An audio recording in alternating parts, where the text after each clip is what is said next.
우리는 하루도 빠짐없이 여기저기서 자동차 사고, 교통사고 소식을 듣고 있습니다. 뉴스로, 인터넷으로, 혹은 뭐 옆에 이웃으로부터 가벼운 동네 접촉사고부터 고속도로에서 뭐 몇 중 추돌 뭐 이런 대형 사고까지 너무 다양하게 사고가 납니다. 근데 이런 사고가 일어났을 때요, 우리는 사고를 차 책임이라고 하지 않습니다. 아무개차가 저 쏘나차가 저게 문제야.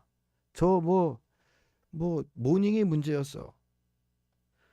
분명 차가 가서 부딪히고 사고를 냈는데 우리는 차는 그냥 파손 부위가 심하면 폐차하고 아니면 수리해서 그냥 다시 쓰지 차를 감옥에 보내지 않는다는 거죠. 차 책임이 아니라고 해요. 이런 경우에는 보통 법은 운전자에게 책임을 묻습니다. 그게 맞는 게 운전자가 차를 임의대로 자신의 뜻대로 운전했기 때문에 사고가 난 것이니까요. 그래서 재판도 받고요. 뭐 감옥에 가기도 하고 벌금을 내기도 합니다. 물론 이런 생각하시는 분도 계실 것 같아요. 급발진 있잖아요, 목사님. 급발진이나 뭐 브레이크 이상 때문에 뭐 사고 나는 경우도 있던데요. 네, 그것도 엄밀히 말하면 사람 문제죠. 운전자가 차를 뭐 평소에 정비를 소홀히 했거나 아니면 아예 처음 차를 제작한 누군가가 그 제작의 결함, 뭐 잘못 만들었기 때문이겠죠. 결국 교통사고는요, 차가 문제가 아니라 사람이 문제인 것이다 라고 말씀을 드려봅니다. 이와 비슷한 내용을 오늘 말씀으로 함께 보게 될 겁니다. 죄와 사람의 경우도 비슷하다라는 거예요. 죄와 사람. 어떻게 비슷할까요? 죄가 죄를 짓는 게 아니라 사람이 분명히 죄를 짓지요. 그래서 세상 법은 사람에게 죄값을 요구합니다. 아무개가 형량을 받지 무슨 죄가 그 죄는 뭐 평생 뭐 감옥에 갇혀야 된다 이러지 않지 않습니까? 세상 법도 마찬가지 그렇습니다. 그런데 하나님의 법은 이것과 정반대로 말씀을 하시죠. 오늘 본문이 그 내용을 말하고 있습니다. 사람, 죄인을 미워하지 말고 죄를 미워해라 라고 말한다라는 거예요. 아주 반대입니다. 이게 어떤 내용인지 어떤 말씀인지를 우리 하나하나 살펴봅니다. 죄는 미워해야 하는 대상이다 말합니다. 로마서 6장 23절엔 이런 말씀이 있죠. 죄의 삭은 사망이요. 죄는 일단은 옳지 않은 겁니다. 그 죄의 원인을 성경이 뭐라고 말합니까? 욕심이라고 말합니다. 야고보서 1장 15절인데요. 우리 주보를 보면서 이거 한번 같이 읽어볼까 합니다. 야고보서 1장 15절 말씀 함께 읽습니다. 욕심이 잉태한즉 죄를 낳고 죄가 장성한즉 사망을 낳느니라. 아멘. 예, 성경이 분명하게 선언합니다. 죄? 그건 욕심 때문에 생기는 거야라고요. 보통 사람들이 그렇지 않습니까? 좀 더 많이 갖고 싶어 하고 또 좀 더 높이 올라가고 싶어 합니다. 이게 우리의 본성인지는 모르겠는데 우리도 처음에 원래 그렇지 않습니까? 아니 여전히 우리 안에 가지고 있지 않습니까? 근데 이런 마음이 욕심이고요. 죄의 원인이 된다 말합니다. 절제하지 못하면 원인이 되는 거예요. 그래서 성경은 우리에게 절제하라고 말합니다. 그게 자족하는 마음이죠. 지금 너가 가진 것에 만족해라 라는 겁니다. 디모데전서 6장 6절은 그렇게 말합니다. 그러나 자족하는 마음이 있으면 경건은 큰 이익이 되느니라. 욕심을 내려놓는 것, 자족하는 마음, 그게 우리 경건 생활에, 우리 신앙 생활에 아주 유익하다라는 겁니다. 반대로 무슨 뜻이죠? 욕심은 우리 신앙 생활에 많이 해롭다라는 뜻이겠죠. 경건이 중요하고요. 경건을 위해서 자족하는 마음이 필요하다 말합니다. 자, 다시 죄로 돌아가 봅니다. 죄는 우리가 볼 때요, 보암직도 하고 먹음직도 하고 지혜롭게 할 만큼 탐스럽기까지 한 모습으로 우리에게 다가옵니다.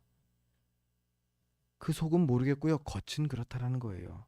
그러니 욕심에 사로잡혀 있으면요, 그 죄에 쉽게 빠질 수밖에 없어요. 그 속을 보지 못하고 겉만 보고 오케이 옳거니 하면서 따라갈 수밖에 없다라는 겁니다. 성경은 이런 우리에게 뭐라고 말합니까? 죄를 멀리하라고 계속 권면합니다. 데살로니가전서 5장 22절입니다. 악은 어떤 모양이라도 버리라. 이게 성경이 우리에게 말하는 바입니다.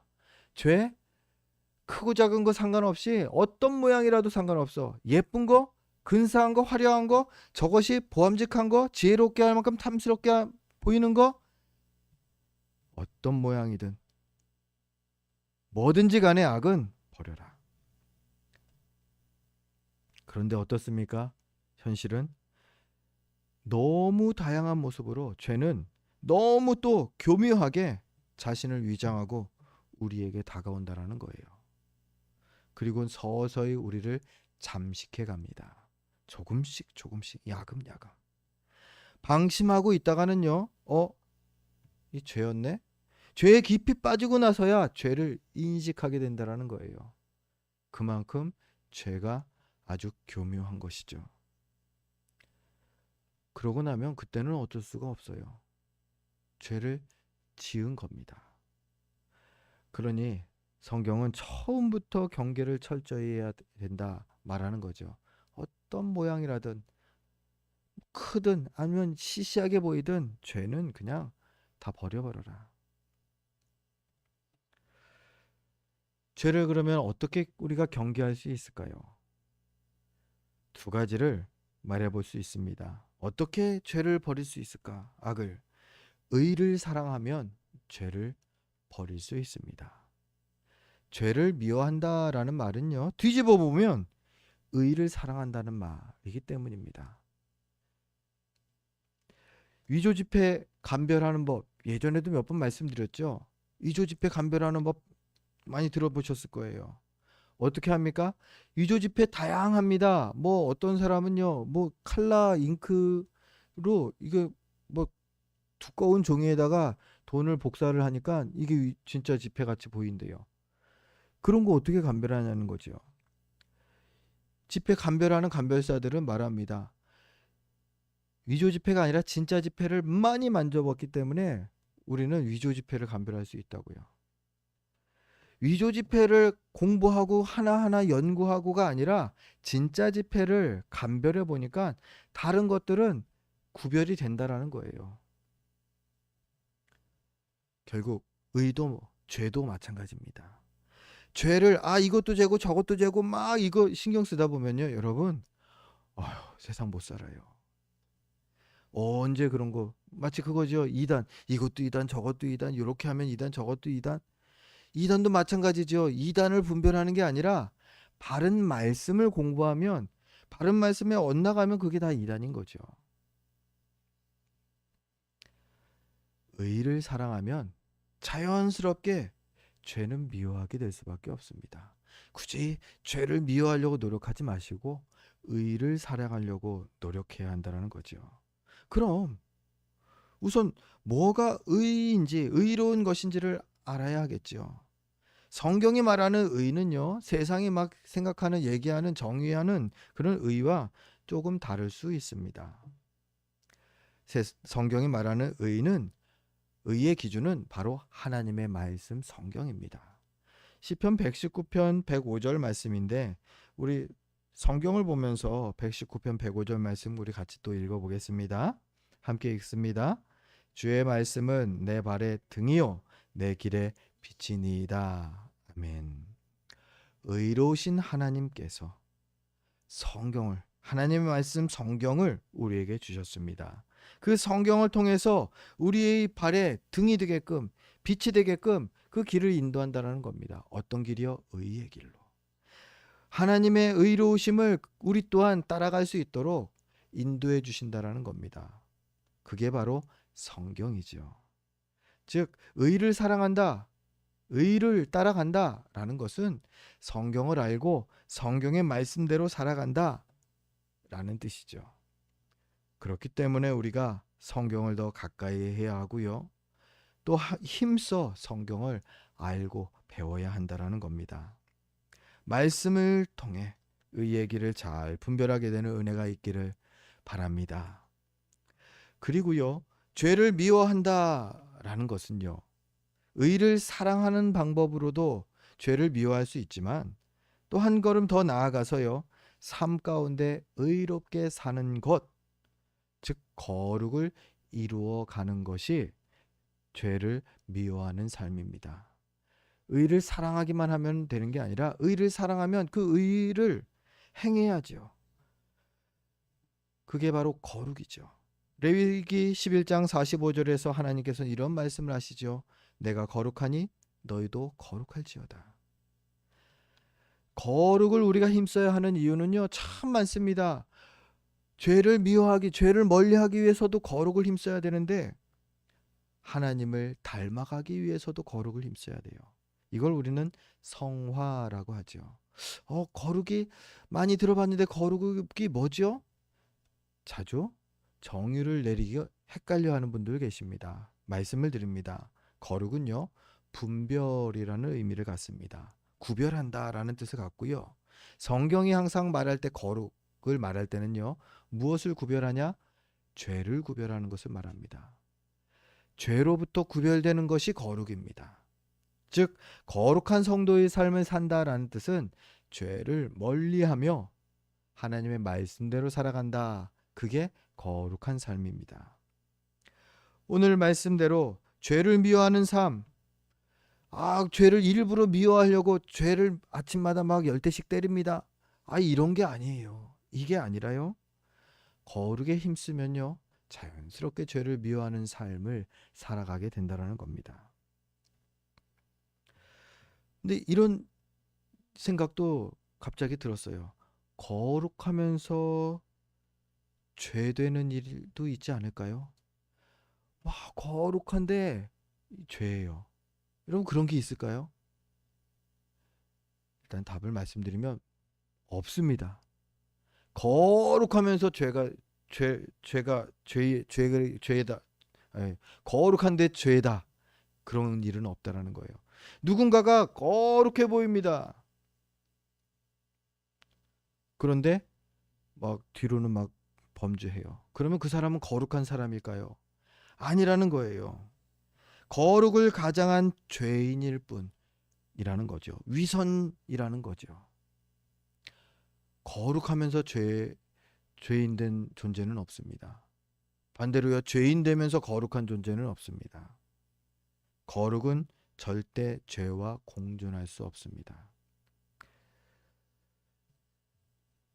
성경이 말하는 것은요, 죄를 끊고 거룩의 삶을 살아라 라는 말씀을 하는 것이죠.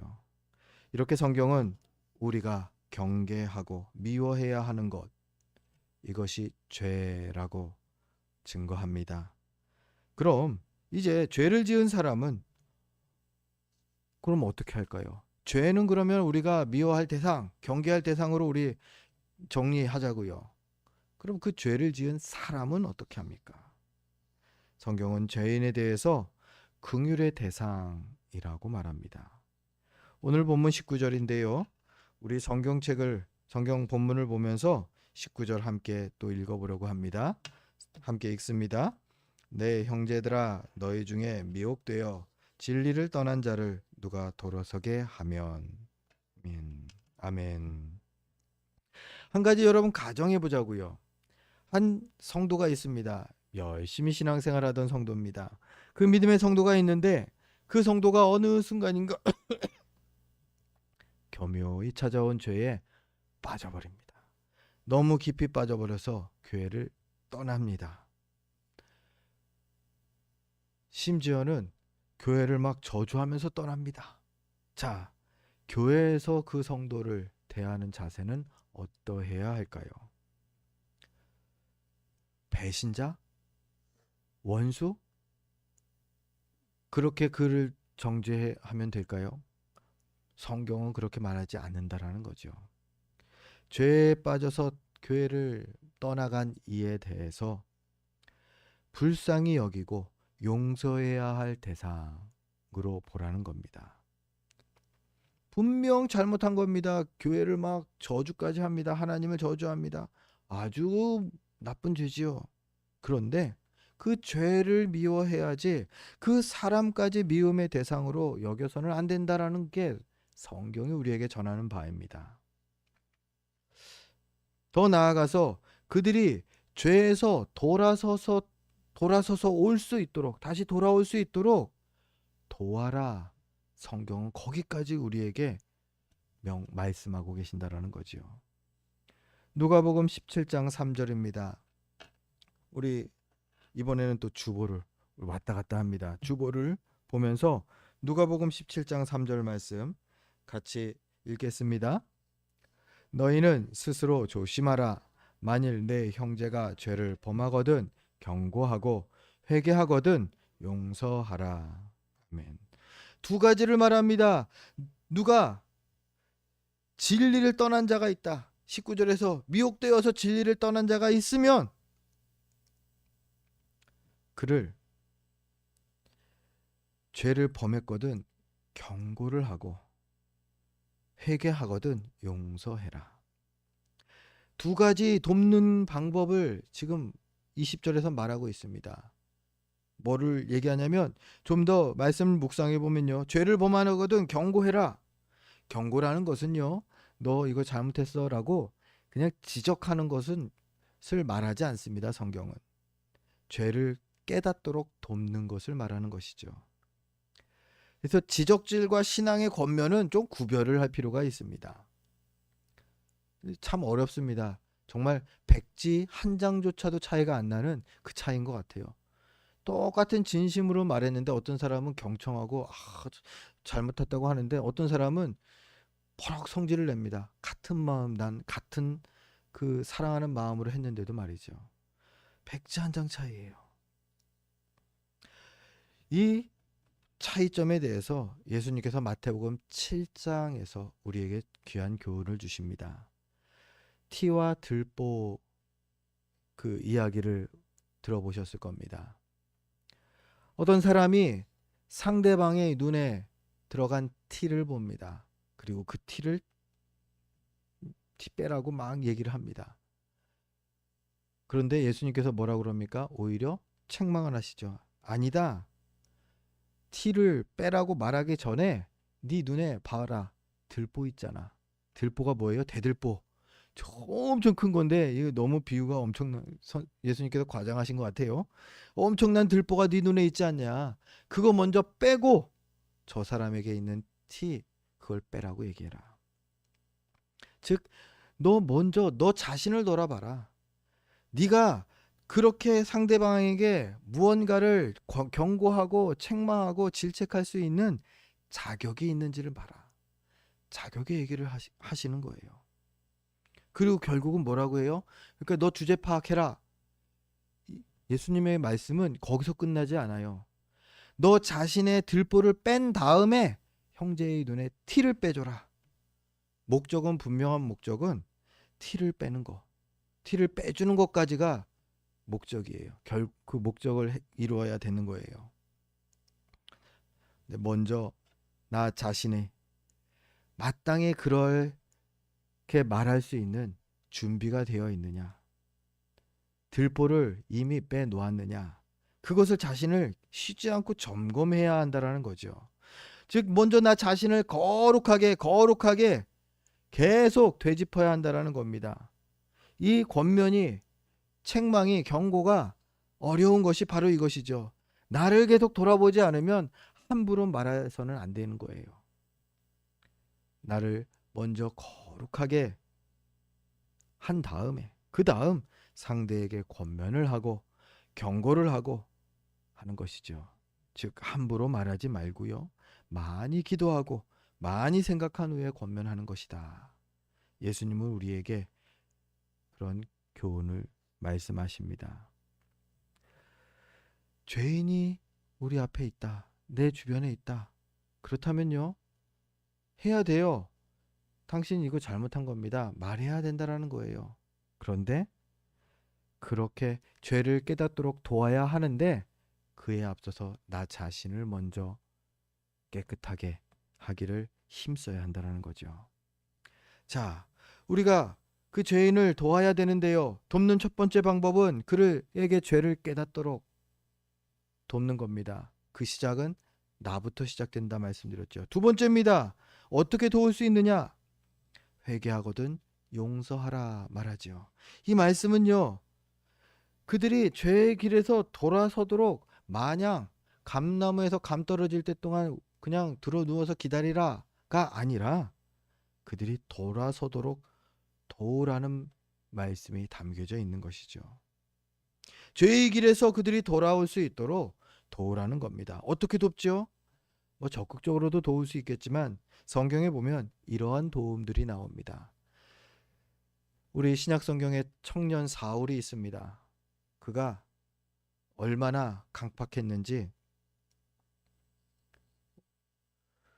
첫 그 순교자 스데반 집사가 순교할 때 유대교의 입장에서 편에 서서 증인이 되기까지 합니다. 젊은 열정이 있는 청년 사울, 예수님을 믿는 이들 핍박하는데 앞장서는 사울, 그가 변화됐습니다. 다메섹 도상에 가는 길에 예수님을 직접 만나고 변화됩니다. 엄청난 변화를 회심을 경험합니다. 그리고 나서요. 그 다음 기억하시죠? 그 다음에 그가 예루살렘 교회로 가봅니다. 그리고 사도들을 만나고 막 만나려고 하는데 다들 피합니다. 왜요? 그 전적이 있거든요. 그래서 어찌어찌 해서 어쨌든 좀 이렇게 화해하고 얘가 변화되었다라는 것을 인정을 받기는 하는데 그래도 그러고 나서 사도 바울은 청년 사울이죠. 아직 바울 되기 전에 그는 자기 고향으로 돌아가죠. 그리고서는 짧게는 3년 길게는 5년 오랜 시간을 거기에 계속 있습니다. 말씀을 연구하고 공부하고 그리고 성경에서 그 기간 동안 사라집니다. 그러다가 언제 다시 나타납니까? 바로 바나바를 통해서 나타납니다. 바나바가 안디옥 교회에 부임했습니다. 그 담임 목사로 부임한 거죠. 부임해서 사역을 하는데 막 안디옥 교회에서가 막 부흥합니다. 성도들이 많이 늘어나고 일꾼이 필요합니다. 그때 바나바가 사울을 기억합니다. 그리고 그 청년 사울을 직접 다소까지 찾아가서 그를 데리고 옵니다. 동역자로서. 이 바나바가 청년 사울에게 무엇을 한 것입니까? 기회를 주었다. 저는 그렇게 봅니다. 이 기회를 주는 것 또한 이 죄의 길에서 그들이 돌아서도록 돕는 거라고 생각을 하게 됩니다. 또한 이러한 경우도 있었습니다. 사도행전 16장에 보니까 이제 청년 사울이 이제 신앙의 거장이 되었습니다. 이제 전도 여행을 다니는데 한 번은 사도행전 16장에 보니까 사도 바울이 아시아 지방으로 선교 여행을 갈 계획을 세웁니다. 그런데 갑자기 밤에 환상 중에 마게도냐 사람이 나타나는 겁니다. 마케도니아는 뭐 지금으로 따지면 그리스 지역이죠. 그리스부터가 유럽이고요. 유럽입니다. 자, 어찌 됐든지 마게도냐 사람이 나타나서는 말합니다. 와서 우리를 도우라. 이 말을 이 말을 하는 겁니다. 그 환상을 보고 사도 바울이 하룻밤 사이에 그의 계획을 아시아로 가려던 계획을 포기하고 마게도니아로 향합니다. 그것이 유럽 선교의 시작이 되었죠. 그 전까지는 유럽에 복음이 전해지지 않았었다라는 거예요. 누군가를 돕기 위해서는 내 것을 포기하고 내려놓아야 합니다. 이 사도행전 16장의 바울의 경우가 그랬죠. 나의 계획, 나의 생각, 나의 의도, 나의 무언가를 내려놓고 포기하고 가는 겁니다. 그게 죄인을 돕는 것, 그를 돌아서게 하는 도움인 것이죠. 오늘 성경은 죄에서 나으려고 애쓰는 지체가 있다면 힘써 도우라고 말합니다. 죄인을 미워해서 외면해서는 안 된다라는 겁니다. 우리 안에는요, 어쩔 수가 없어요. 우리는 그 아담의 그 범죄로 인하여서 우리가 부패해 있습니다. 영적으로도. 그래서요, 미운 마음이 안 생길 수가 없어요. 계속 이상하게 얘는 좋은데 쟤는 싫은 게 그게 정상이에요. 그렇더라도 거기에 포기하지 말고 그것을 용납하지 말고 오늘 성경은 말합니다. 죄인을 긍휼히 여기라고요. 죄는 분명 미워할 대상입니다. 하지만 죄인은 긍휼히 여길 대상이라는 거죠. 우리 옛말에 그런 말이 있죠. 죄는 미워하되 사람은 미워하지 말라. 이게 성경에서 기원된 건지는 모르겠지만 이 성경 말씀과 일맥상통하지 않습니까? 이렇게 죄인을 긍휼히 여기고 도울 때 성경은 이런 유익이 있다. 20절에서 말합니다. 앞서 우리가 읽었는데 우리 20절 말씀 제가 한번 살펴보겠습니다. 너희가 알 것은 죄인을 미혹된 길에서 20절 중반 이후죠. 20절입니다. 너희가 알 것은 죄인을 미혹된 길에서 돌아서게 하는 자가 그의 영혼을 사망에서 구원할 것이며 허다한 죄를 덮을 것임이라. 두 가지를 말합니다. 어떤 유익이 있느냐? 그의 영혼을 사망에서 구원할 것이다. 영혼 구원에 유익이 있다 말합니다. 여러분, 생명을 살리는 일이라는 거예요.